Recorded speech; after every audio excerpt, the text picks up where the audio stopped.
बुजुर्गान मोहतरम, अजीज़ानी गिरामी, दोस्तों और अजीज साथियों,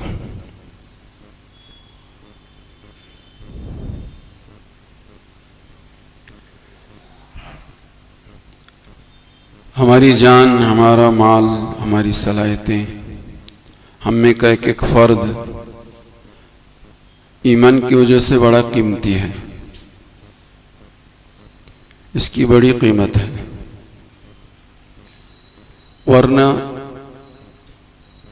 दुनिया की, मेरी और आपकी, मेरे और आपके जान माल की, ये तो बहुत छोटी बात है। सारी दुनिया की अल्लाह के नज़दीक कोई कीमत नहीं, जिसमें मैं भी हूँ, आप भी हैं, मेरा और आपका और सारी कायनात का माल और सारी चीज़ें हैं, इसकी कोई हकीकत नहीं।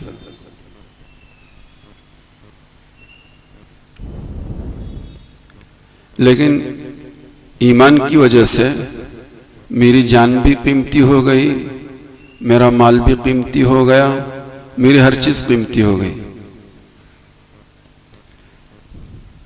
इबादत तो बहुत ऊंची चीज़ है, नमाज, इबादतों में और नमाज बहुत ऊंची चीज़, बहुत बड़ी इबादत। सबसे बड़ी इबादत ईमान के बाद नमाज है। लेकिन फुक़हा ने यह बात लिखी है कि अगर कोई चोर चोरी कर रहा है और जिसका माल है वो नमाज पढ़ रहा है, और आप नमाज में देख रहे हैं कि चोर चोरी कर रहा है, अगर मैं नमाज खत्म करूंगा तब तक चोर तो चोरी करके फारिग हो जाएगा और मैं हाथ मलता ही रह जाऊंगा। तो अब हुक्म क्या है? माल बचाना है कि नमाज बचाना? है जी, नमाज का एक मकाम बहुत ऊंचा है, माल की कोई कदर कीमत नहीं। ये तो तुम्हारा माल है, पूरी दुनिया का थोड़े माल नहीं है। तुम तो बादशाह उस तो है नहीं कि तुम्हारे अकाउंट में क्या कहते हैं, वाइट माल जो है 25-30 करोड़ रुपए हो। हम क्या, हमारा माल क्या? हुक्म यही है, नमाज तोड़ो, माल बचाओ। नमाज तोड़ो और माल बचाओ। क्यों?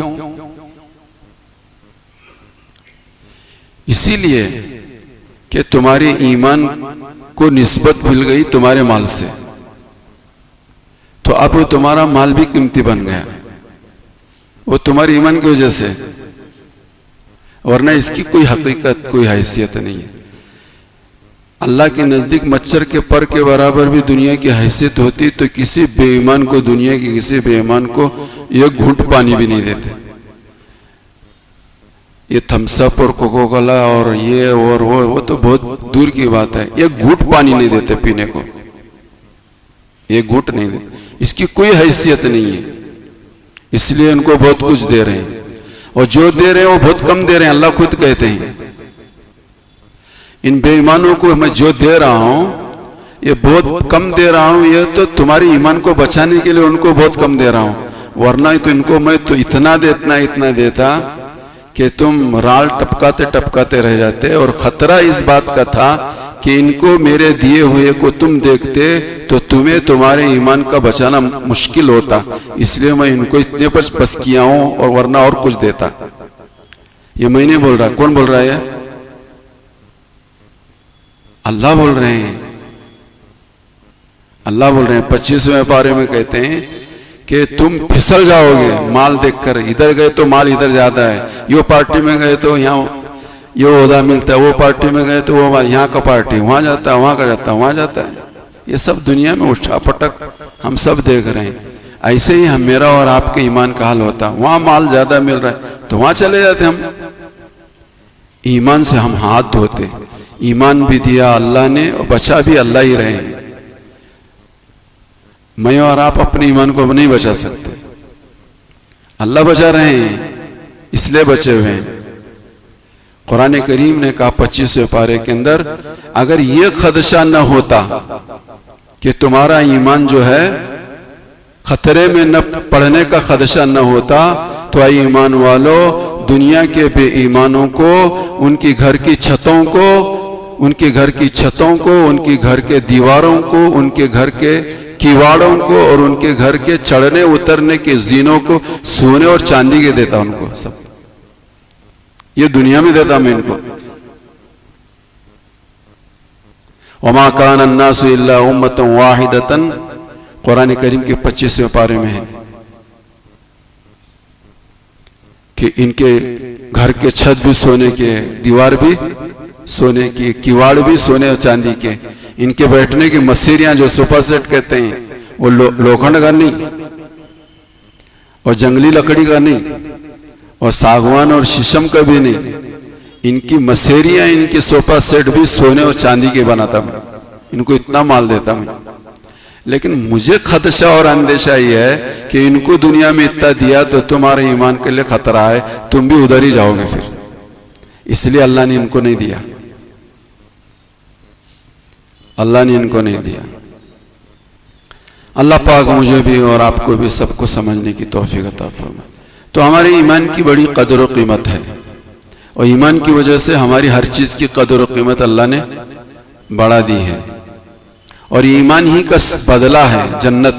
और जन्नत जो है एक अदना से अदना जन्नती को जो जन्नत मिलेगी दुनिया से 10 गुनी बड़ी, दुनिया से 10 गुनी बनी जन्नत एक अदना से अदना जन्नती को।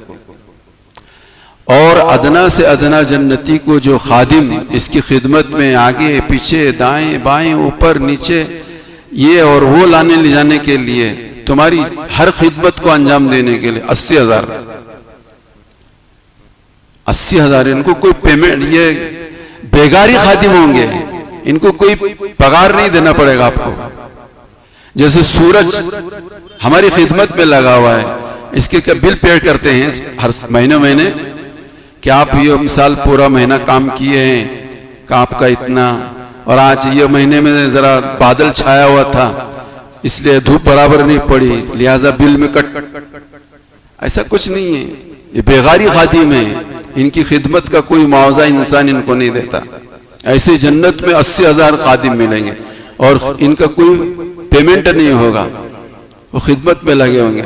जैसे पहले दिन लगे हों ऐसा हमेशा हमेशा रहेंगे, ये कभी उचाट नहीं होंगे, कभी थके हारे मांदे नहीं होंगे, हमेशा चुस्त चालाक रहेंगे, हर वक्त तुम्हारी खिदमत के लिए हाजिर होंगे। उनके हर एक के एक इस हाथ में एक खाने का की चीज होगी, दूसरे हाथ में पीने की चीज होगी, और जो खाने की चीज होगी उसके हर लुक्मे में लुत्फ अलग अलग होगा। आज उसके नमूने हैं, जन्नत दुनिया के अंदर नमूने हैं, क्या कहते हैं, 3 in 1, 3 in 1, एक में 3 मजे हैं, कहते हैं 3 in 1, एक में 3 मजे हैं। तो कल कयामत के दिन जन्नत में जो जन्नत जाएंगे वो 3 in 1 नहीं होंगे, हर लुकमे का मजा अलग होगा। जितने लुकमे खाते जाओ हर लुकमे का टेस्ट और मजा अलग होगा।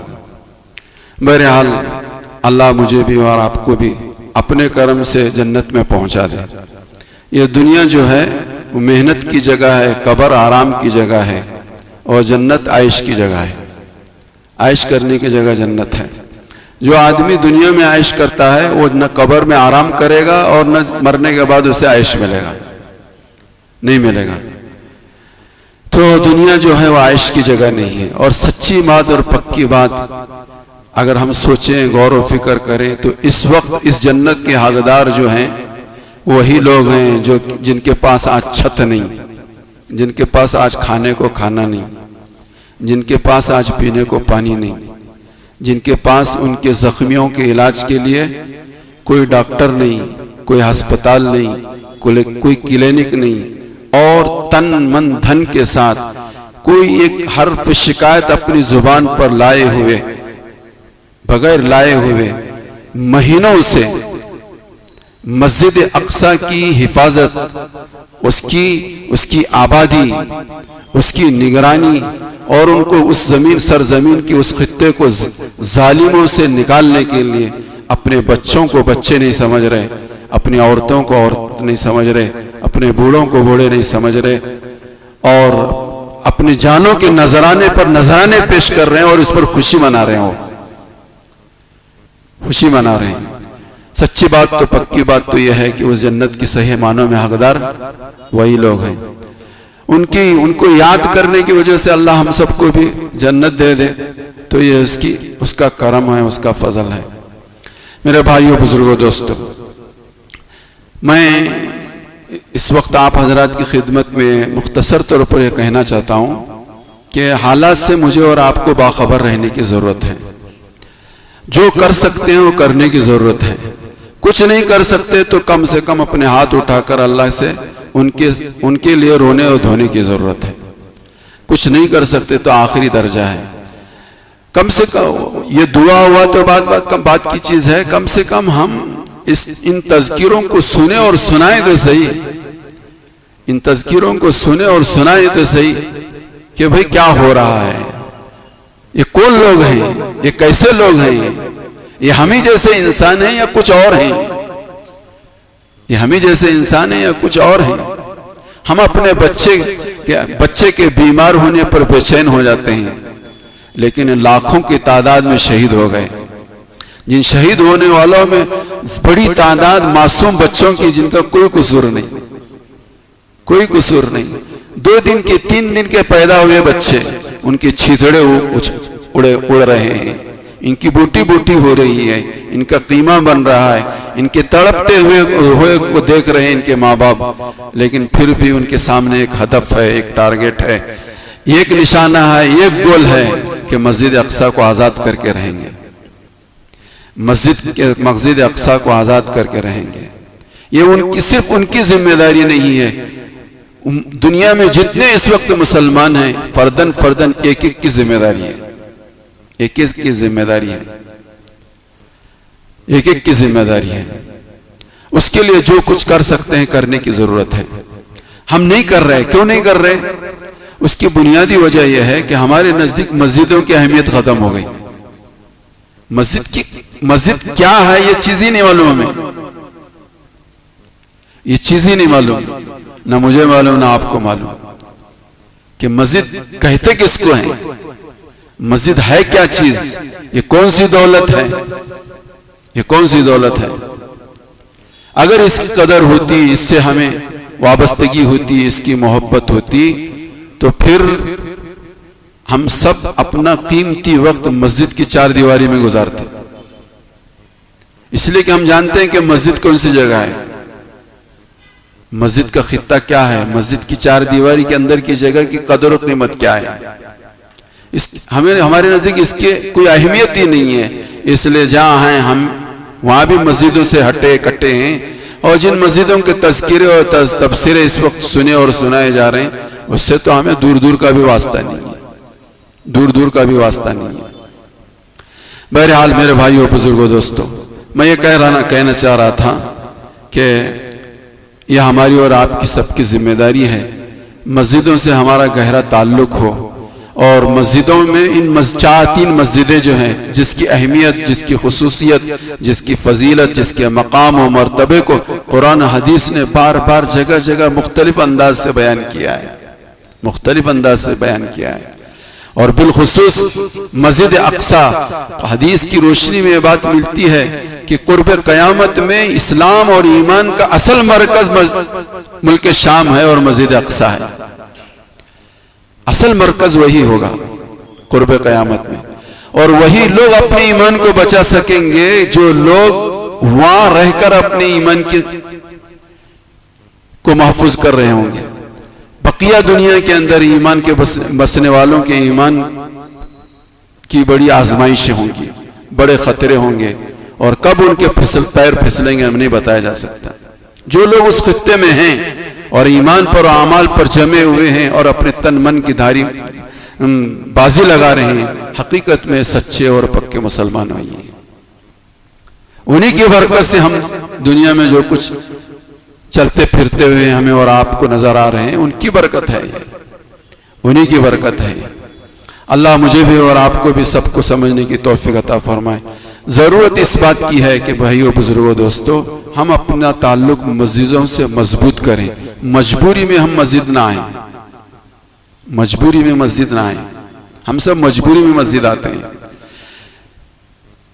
ज़ौक़ के साथ, शौक के साथ, अपना ईमान समझते हुए, ईमान की अलामत समझते हुए, अपनी दुनिया और आखिरत की कामयाबी समझते हुए मस्जिद के अंदर अपना वक्त गुजारने की कोशिश करें। मजबूरी में आते हैं हम, वरना हम घर पे नमाज पढ़ते, 5 वक्त की नमाज घर पे भी पढ़ लेते हैं। बहुत सारे लोग घर पे पढ़ते हैं, बहुत सारे लोग ऑफिसों में पढ़ते हैं, और बहुत सारे लोग इधर उधर पढ़ते हैं। लेकिन जुम्मा की नमाज मस्जिद में होगी, घर में नहीं होगी, इसलिए जुम्मा में आते हैं। और बहुत सारे लोग वो हैं जो पढ़ते ही नहीं, 5 वक्त की नमाज पढ़ते नहीं।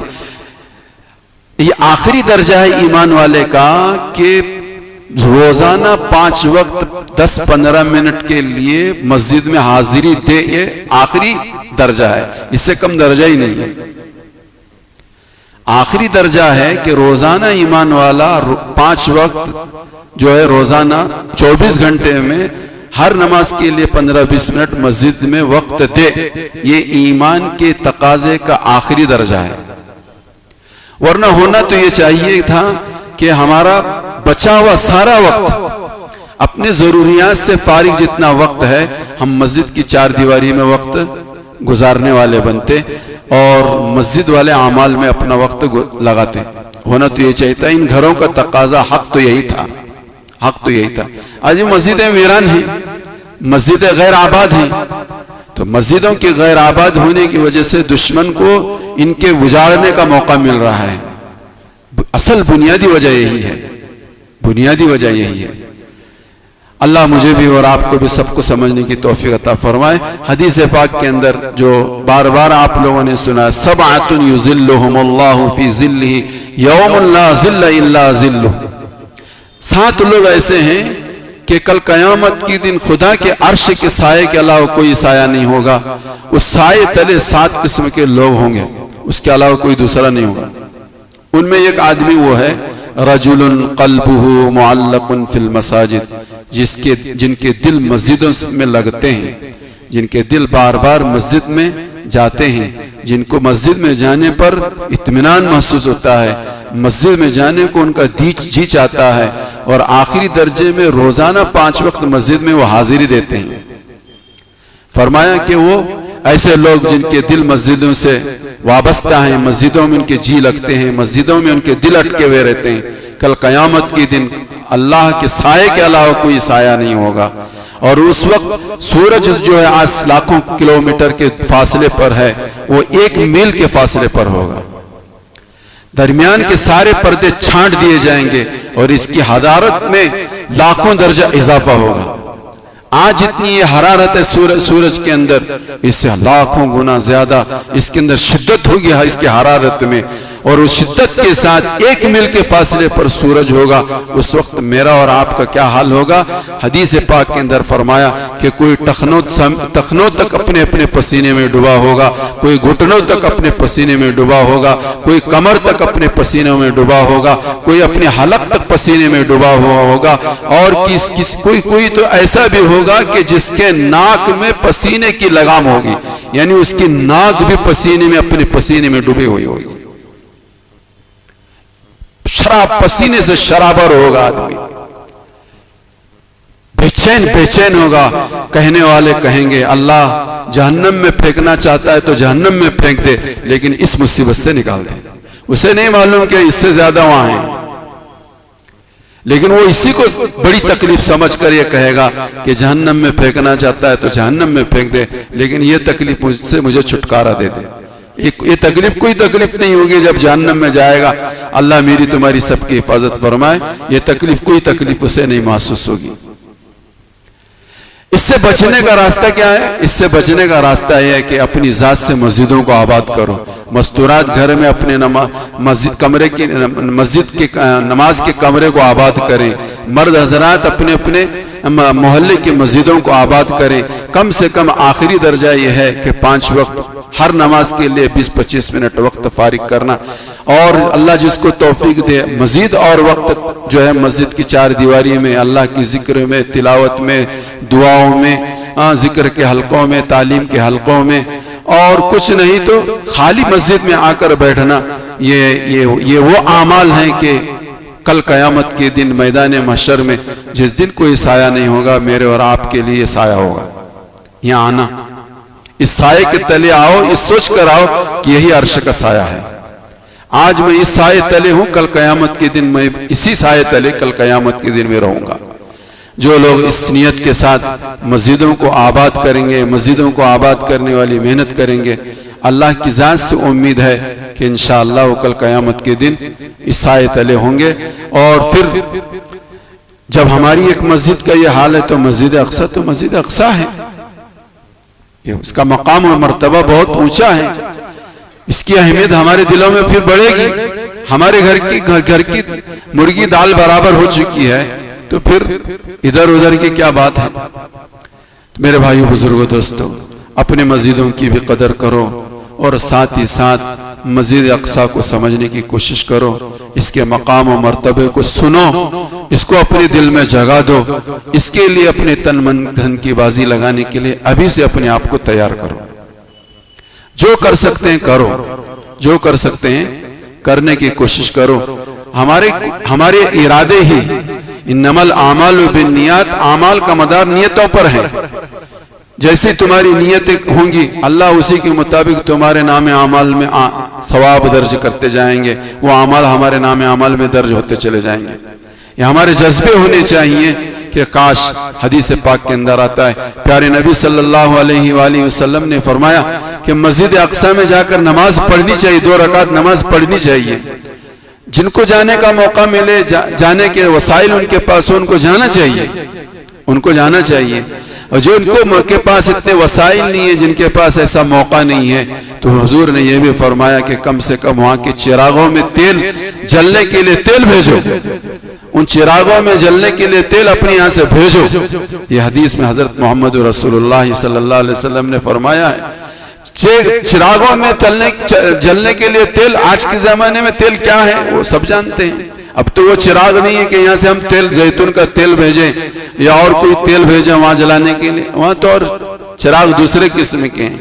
एक समझने और समझाने के लिए जमाने के एतबार से इस पर अमल करने के लिए बहुत से राहें खुली हुई हैं। अल्लाह मुझे भी और आपको भी सबको समझने की तौफीक अता फरमाए। और सबसे पहले आज के मुसलमानों को और बिलखुसूस हमारे नौजवानों का मस्जिदों को आबाद करना आज के ज़माने में बेहद ज़रूरी है। असल सरमाया उम्मत का नौजवान है। ये नौजवान तालीम और तरबियत से आरास्ता होंगे तो इंशाअल्लाह आने वाले दिनों में यही सलाहुद्दीन अय्यूबी हैं, यही खिलाफत उस्मानिया के बागडोर संभालने वाले हैं, यही हजरत उमर इब्न खत्ताब रजी अल्लाह तआला अन्हु के कारनामों को लेकर आगे बढ़ने वाले हैं।